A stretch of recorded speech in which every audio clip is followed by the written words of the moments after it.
बिस्मिल्लाहिर्रहमानिर्रहीम। ज़ैनब टीवी की तरफ से मैं आप लोगों के साथ रसूलुल्लाह सल्लल्लाहु अलैहि वआलिहि वसल्लम का बहुत ही प्यारा फरमान सुनाने जा रही हूँ कि झूठे मक्कार लोग।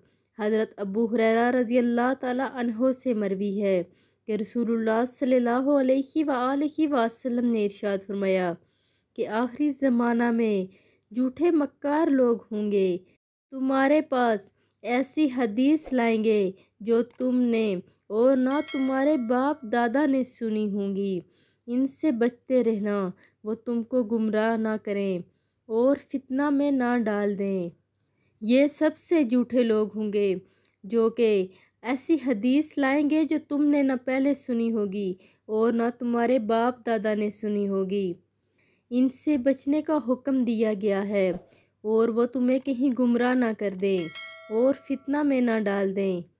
आप लोगों ने इस वीडियो पर ज़रूर अमल करना है और इसे आगे लाजमी शेयर करना है। जज़ाकल्लाह।